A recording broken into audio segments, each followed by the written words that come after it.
직장인이라면 한 번쯤 들어봤을 말이 바로 13월의 월급, 13월의 보너스가 아닐까 싶은데요. 이게 뭔가 하니 연말정산 후에 받게 되는 그 환급 금액을 얘기합니다. 근데 저는 뭐 연말정산 때마다 참 복잡하고 어렵다 이런 생각을 또 지울 수가 없더라고요. 맞아요. 아마 직장인분들께서도 그런 생각 많이 하실 텐데요. 네. 하지만 잘 챙겨보신다면 정말 환급을 받을 수 있는 부분들이 아주 많습니다. 네. 오늘은 그 꿀팁 이런 것 좀 챙겨드리도록 하겠습니다. 네, 그래서 이제 연말정산에 도움 말씀을 주실 분을 스튜디오에 모셨습니다. 세무사 정찬원 씨와 함께하겠습니다. 안녕하십니까? 네, 안녕하세요. 네, 사실 그 연말정산하면 뭐 제가 앞서 얘기했지만 복잡하고 어렵다 이렇게 용어도 너무나 낯설고요. 연말정산이 무엇인지 다시 한번 좀 짚고 넘어가야겠습니다. 네. 제가 생각하는 연말정산은 두 가지로 표현할 수 있겠습니다. 네. 먼저 연말정산 환급을 받으시는 분들에게는 상상 그 이상의 혜택이다라고 이렇게 말씀드릴 수가 있고요. 그리고 연말정산을 하시고 혹시나 세금을 더 납부하시는 분들에겐 명예로운 훈장이라고 말씀드리고 싶습니다. 그 이유는 연말정산의 개념에서 찾을 수 있습니다. 네. 예, 연말정산이란 근로자분들께서 그동안 월급을 받으실 때 조금씩 떼어놓았던 세금을 1년에 한 번 정산하는 제도를 말하고 있습니다. 이때 본인의 경제 상황과 생활 형편에 따라서 돌려주거나 더 떼기도 하는데요. 이때 당시에 연봉이 생활 형편에 비해 어려우신 분들에는 13월에 보너스가 지급되게 되고요. 그에 비해서 여유롭게 생활하시는 분들은 세금을 더 내시게 됩니다. 그래서 자신보다 형편이 어려우신 분들을 국가적인 차원에서 간접적으로 도와주는 효과가 있습니다. 네. 그럼 이제 새롭게 좀 달라지는 것들이 무엇이 있는지부터 좀 살펴보겠습니다. 먼저 박물관과 미술관 입장료 30% 소득 공제 가능해진다 이런 내용이 있네요. 네. 연말정산은 근로자 및 부양가족의 소비의 형태에 따라 영향을 받습니다. 네. 바로 신용카드 소득공제인데요. 근로자 및 기본공제 대상자가 사용한 직불카드 그리고 신용카드 및 전통시장 사용액에 따라서 공제를 해주는 제도입니다. 이 제도는 시장 경제의 투명성 확보 및 전통시장 활성화에 기여하고자 만들어진 제도인데요. 네. 예, 근로자가 받는 연봉의 25%를 초과해서 사용한 부분에 대해서 15%에서 30%까지 공제를 해주는 제도입니다. 근데 공제율 30%를 적용하는 구간을 2018년도에 공연과 도서를 구입하는데 이렇게 사용하신 부분을 지급하게 되었는데요. 2019년에는 문화생활 영위하는 부분을 박물관과 미술관까지 확대해서 시행한다는 반가운 소식입니다. 네. 네. 자, 그리고 예비 부모님들께 아주 희소식이 있습니다. 네. 산후조리원 이용료 이것도 공제를 받을 수 있다면서요? 네, 맞습니다. 우리나라에서는 지금 저출산을 해소하기 위해 많은 노력을 기울이고 있습니다. 6세 이하의 자녀들에게는 보건복지부 소관으로 아동수당을 지급하고 있고요. 그럼 7세 이상의 자녀들에게는 바로 연말정산에서 혜택을 주고 있습니다. 7세 이하의 자녀 1인당 15만 원에서 30만 원까지 세액공제를 하고 있고요. 네. 셋째는 30만 원을 추가적으로 공제를 합니다.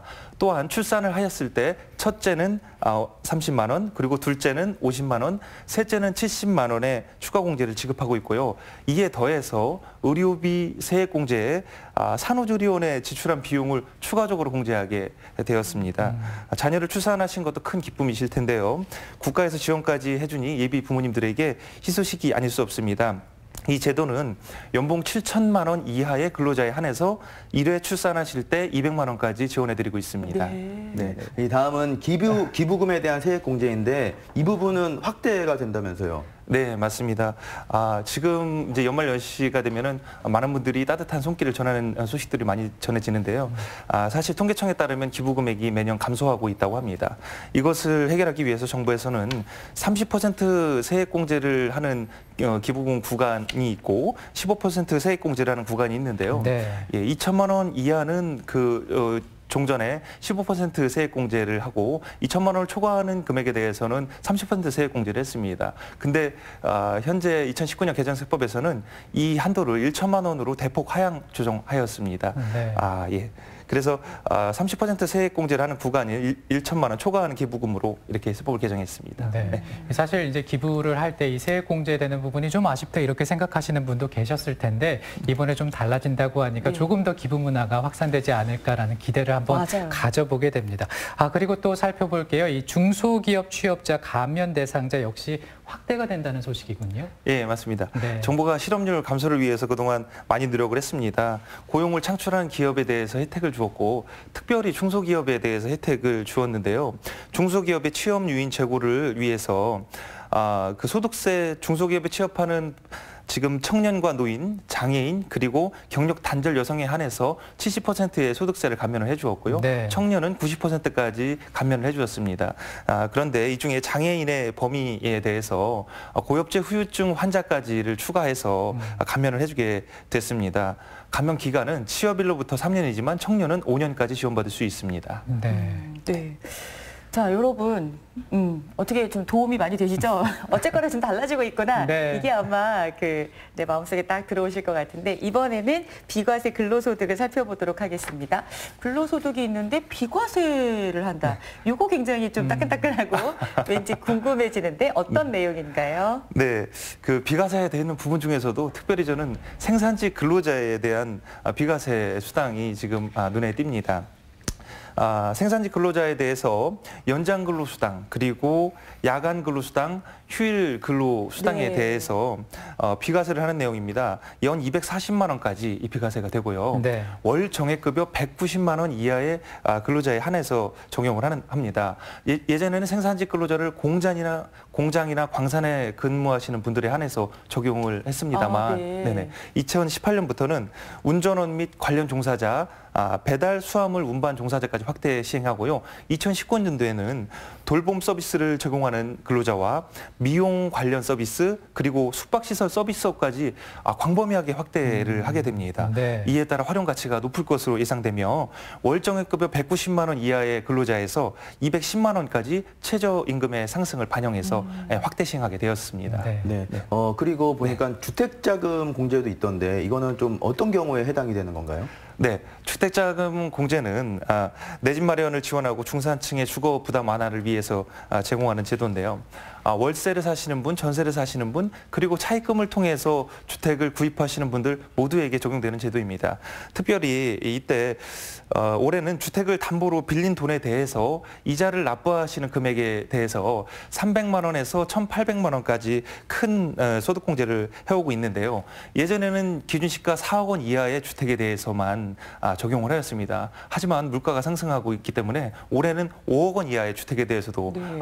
이렇게 제공을 하고 있고요. 그리고 또 이 월세세 공제입니다. 월세를 지불한 금액의 10%에서 12%를 돌려주는 세액공제를 적용을 했었는데요. 네. 작년까지는 국민주택 규모 이하, 전용 면적 85제곱미터 이하의 주택에 대해서만 적용을 했습니다. 그런데 이번에는 국민주택 규모를 초과하더라도 기준시가 3억 원 이하의 주택이면 모두 다 적용하는 것으로 확대 시행하게 되었습니다. 네. 이제 새롭게 좀 달라지는 것들에 대해서 지금 얘기를 들어보고 있는데요. 연말정산과 관련해서요. 근데 이렇게 얘기를 들어도 난 좀 뭔가 어렵고 쉬운 방법이 궁금해라고 생각하시는 분도 계실 것 같습니다. 도움을 받을 수 있는 방법이 또 있잖아요. 네, 그 연말정산 간소화 등 서비스가 있습니다. 네. 인터넷 창에 홈택스를 검색하시고 이 돋보기 모양의 아이콘을 클릭을 하시게 되면 편리한 연말정산이라고 검토를 할 수 있습니다. 그 검색을 하시게 되면은 근로자를 위한 편리한 연말정산 사용자 매뉴얼이 현재는 2018년도까지 개발이 되어 있습니다. 앞으로 2019년도 것이 나올 예정인데요. 네. 매뉴얼을 보시고 따라하시면 많은 도움을 얻으실 수가 있습니다.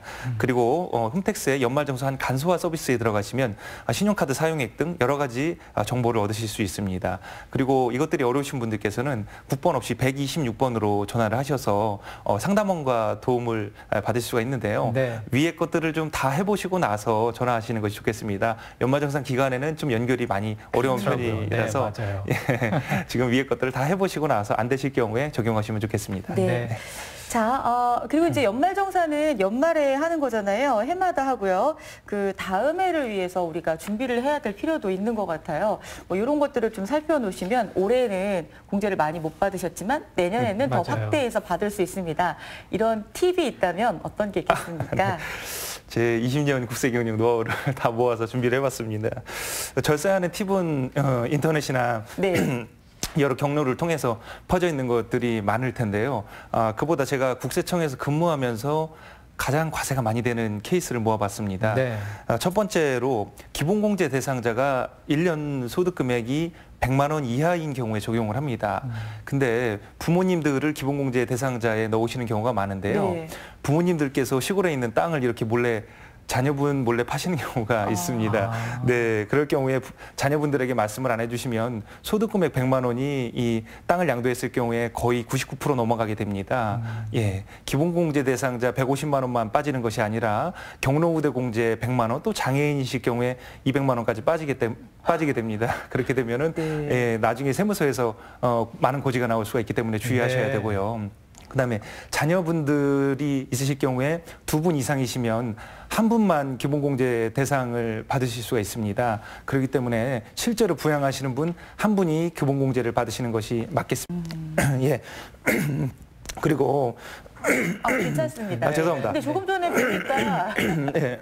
조금 전에 보니까 그 죄송합니다. 부모님께서 예. 네네네. 그 자녀들 몰래 땅 파시는 거 조금 생각해 보셔야겠는데요. 네, 이게 또 세금하고도 확실히 연결이 될 수 있군요. 네, 맞습니다. 네. 자, 그럼 네. 다음 항목은 또 어떤 게 있겠습니까? 예, 다음 항목에 대해서는 그 맞벌이 부부에 관한 내용입니다. 네. 예, 맞벌이 부부에 관해서는 소득이 2분 중에 높으신 분에게 기본공제 대상자를 모으시는 편이 낫습니다.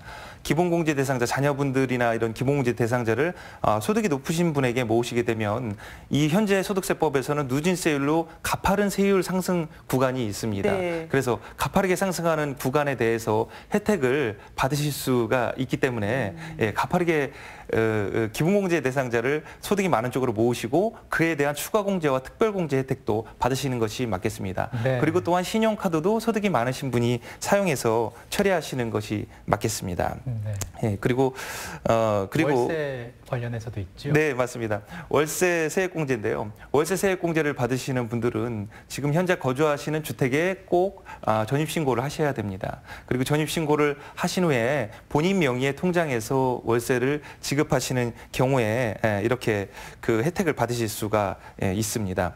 그리고 마지막으로 주택자금 공제입니다.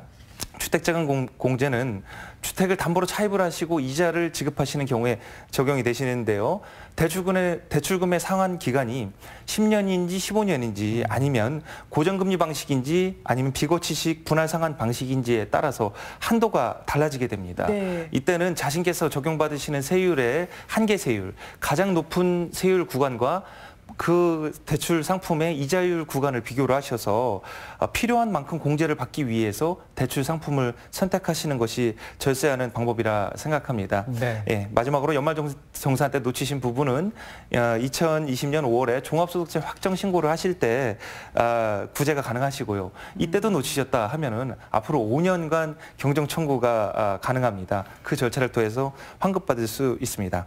아무쪼록 근로자뿐만 아니라 회사의 대표님들께서도 연말정산에 많은 관심 가지셔서 노사관계에서도 유익한 기회가 되시기를 바랍니다. 네. 네.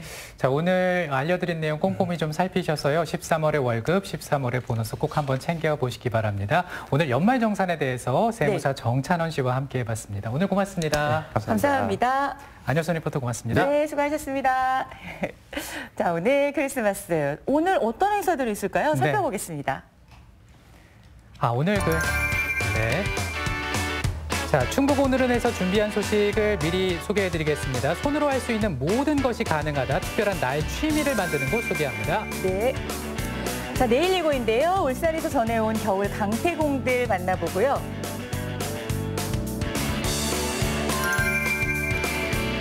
충북 오늘은 후에서는 국가혁신 융복합단지 고용활성화 프로젝트에 대해서 고용노동부 청주지청 연상모 팀장과 충북지역 인적자원개발위원회 조윤희 고용전문관과 이야기 나누겠습니다. 네, 외국에서는 크리스마스에 그 통나무 모양의 케이크를 먹는 풍습이 있다고 합니다. 그러니까 이제 통나무를 난로에 넣으면서 사람들이 이제 따뜻한 곳에 모이게 되겠죠. 그런 따뜻한 기운이 새해에도 이어졌으면 하는 마음에서 이런 풍습이 시작됐다고 하네요. 네, 크리스마스가 연말에 있다는 건 한 해를 또 되돌아볼 수 있게도 되고요. 네. 나라마다 풍속도 다르고 나름 기온도 다르겠지만 그래도 따뜻한 마음을 전하고자 하는 마음을 갖지 않을까 싶습니다. 네, 오늘 즐거운 성탄절 되시고요. 저희는 내일 이 시간에 또 인사드리겠습니다. 함께해 주셔서 고맙습니다. 고맙습니다.